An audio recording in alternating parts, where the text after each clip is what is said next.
Guys, listen. Sometimes in life, you have to become a scumbag. Sometimes in life, you have to become the villain. You have to become the bad guy. Sometimes in life, that's what you need to give you that kick up the ass. Dusan Vlahovic, I'm telling you guys, he spent the whole summer watching Batman the Dark Knight. I promise you, Batman, the Joker, watching humanity, watching people turn on a good civilian, looking at them and thinking, when you guys needed me, I was your best friend. But the moment I was nothing to you, you all turned your back on me. You all threw me aside. This is the Dusan Vlahovic villain era. This is Dusan Vlahovic, the era where if he goes out in Turin and he orders a pizza, he doesn't say thank you to the waiter.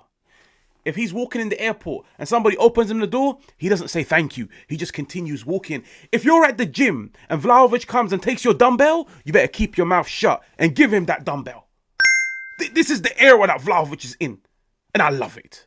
Hermano, keep it up. But wow, where do we start? Like, where do we even start? Let's just say today, I didn't have any biscuits because I ate them on Saturday. Today, I had 2 protein bars. Yeah, come on. Trying to get back in the gym. Yeah, that's crazy. My camera just dropped. I don't know what it is. I just get too excited. I get too passionate. I get too animated. But what a game. What a game. We have a lot to talk about. We have a lot of people to praise. We have a lot of people to call out. And I might say a few things which might upset some of you guys. But listen, Juve 4, Borussia Dortmund 4. Is it the scoreline I would have wanted? No, not really. Have I learned anything new about this team? No, not really. But where do we start? Like, let's just start off with Tudor before I discuss the goals and who I want to praise and who really stood out. Tudor, hermano, you need to stop playing with the handbrake. Have you guys ever, like, gotten into your car and put the car on D, put it in drive, but the handbrake is on and this do you guys know what I mean? Brother, stop driving with the handbrake up. You've genuinely got yourself a team which scored 4 goals in 45 minutes of football. Okay? How many goals did they score against Inter? Every single type of goal. X Factor, team goals. This Juve team is so gifted offensively. You don't need to play with the handbrakes on. You don't need to. Brother, start the car, put it in gear 5, put it in sport mode, and drive 100 miles an hour. Because I guarantee you, you can kill teams. I said this at the start of the season. Tudor is in a stage where at Juve, he's got firepower in attack. Defensively, where are the defenders? But we will touch on that later. Defensively, they're not the most gifted. Offensively, you are. You've got game changers. The fact that you can bring on a striker in 45 minutes that gives you 2 goals and an assist and hands down change the entire game.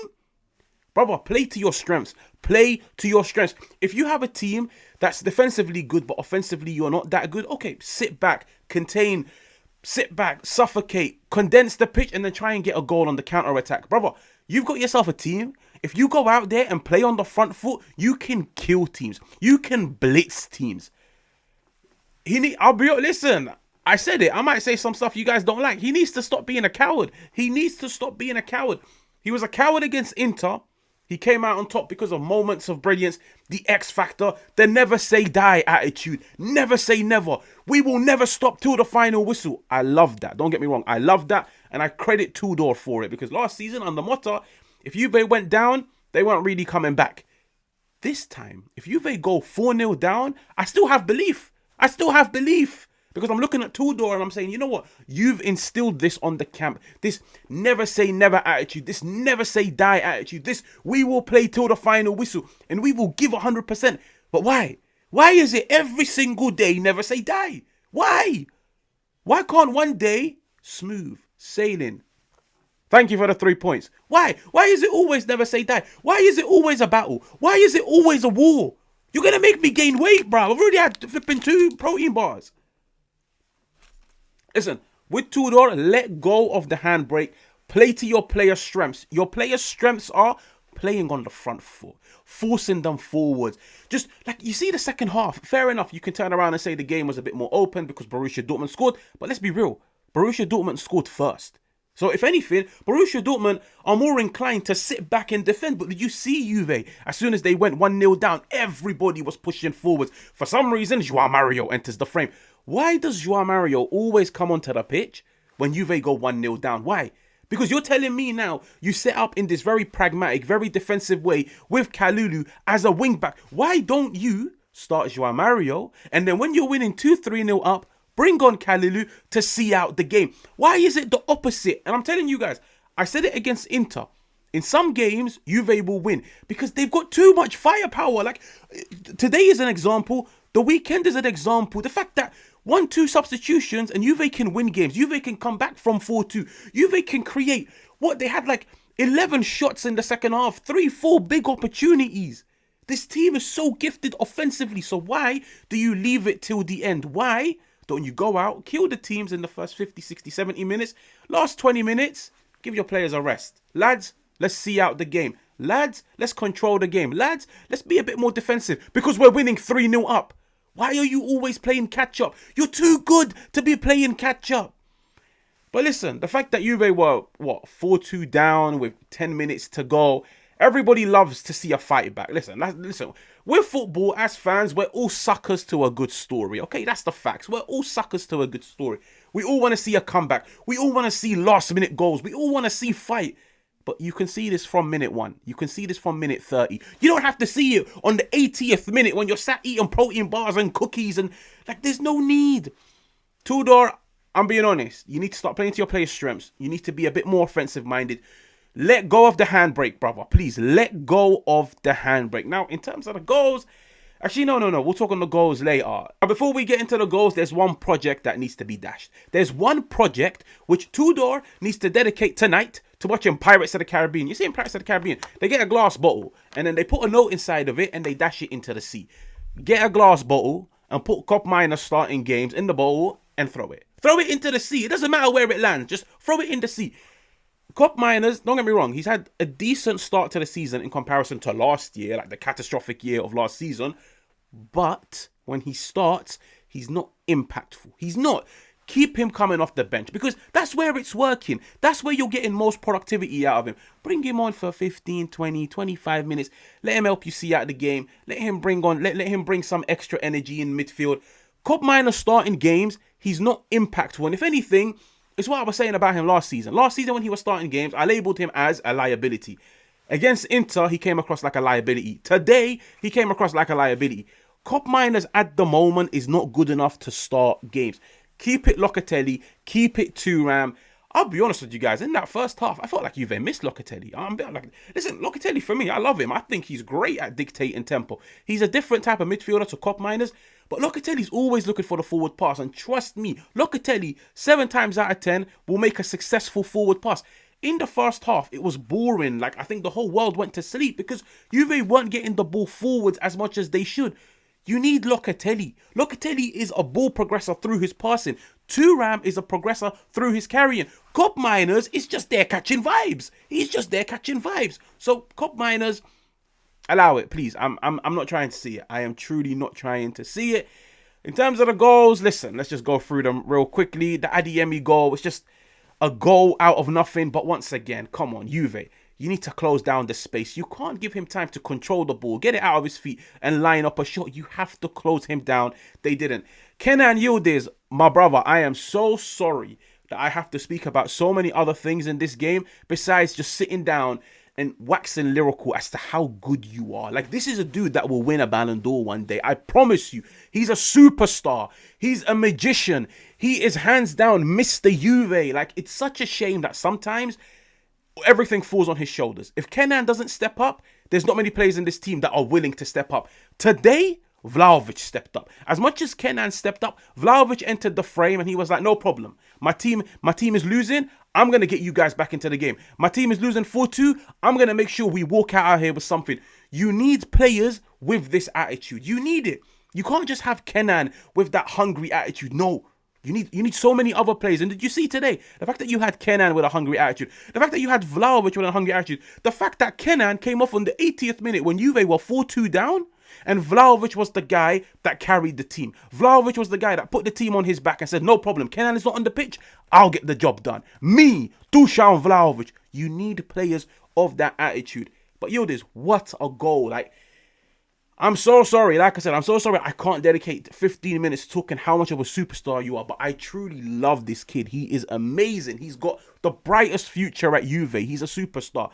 Then Nemetia, I don't know how to pronounce his name. Very similar to that Adeyemi goal. Close him down. Like, learn from your mistakes. And by the way, I'm just putting it out there. Listen, don't shoot the messenger.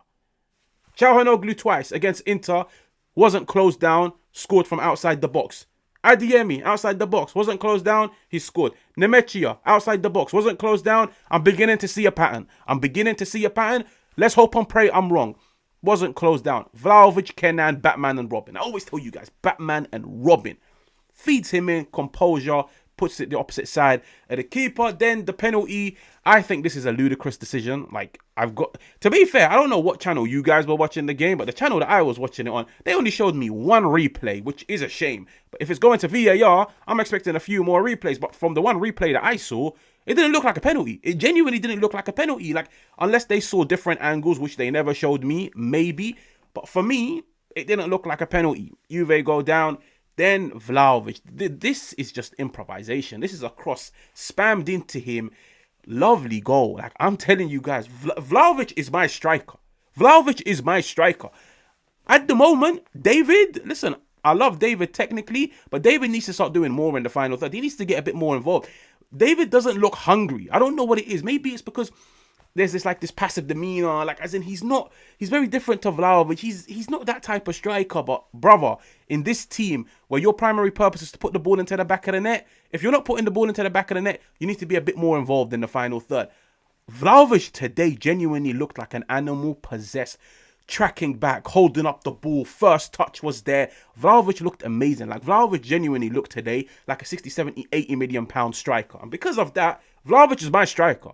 Until Vlahovic drops off, that's when David comes in. If David has to come off the bench, he needs to put in a performance similar to Vlahovic today to force himself back into the team. At the end of the day, listen, I like to pick starting 11s based off who's performing. Cup minders, you're not performing, get the glass bottle, put it in. David, you're not performing, get the glass bottle, put it in. Listen, I need to go and buy 50 glass bottles if that's the case. Vlahovic, what a goal. And then the last goal, once again, Vlahovic dropping deep to win the ball. Because Juve had just cleared it. He dropped deep, won the ball, flicked it over, carried himself forwards, got the ball from Joao Mario, put the cross in. And listen, Lloyd Kelly, what can I say? Like, you know when the commentator said, Lloyd Kelly 4-4? I was like, what on God's earth is he doing up there? What is he doing up there? I thought it would be a midfielder, but Kelly, fight. I'll be honest with you guys. Like, he was like, safe, I'm a centre-back. Yeah, I'm supposed to stay on the halfway line. Maybe just try and defend. Brother, it's a matter of seconds. I'm going forwards, and you know what it is? It was a great goal, but the fact that Kelly was the only one on the bench, it shows he's the one who had the fight, the hunger out of everybody. Go back and watch that goal. When Vlahovic puts the cross into the box, Kelly's the only one in that box, and to be fair, the fact that he got onto it, competing against, 3-4 Borussia Dortmund players, is a testament to how much he wanted it. Kelly, I don't have a single negative word to say about him. The penalty, it's a bit unfortunate. He's had an amazing start to the season, and trust me, these goals are just boosting his confidence more and more. But for me, this game, Tudor, please, I don't want to be having biscuits, chocolate bars, waffles throughout every Juve game. Stop playing with the handbrake. You've got yourself a sports car, drive it like a sports car. You don't have a Vauxhall Corsa, bro. You don't have a Ford Fiesta. What do they call Vauxhalls in Europe? Opel. You don't have an Opel. You have a Bugatti. Drive it like a Bugatti, okay? Go out and rev it. That's what you need to do. But yeah, Juve 4, Borussia Dortmund 4. And I will catch you guys on another one.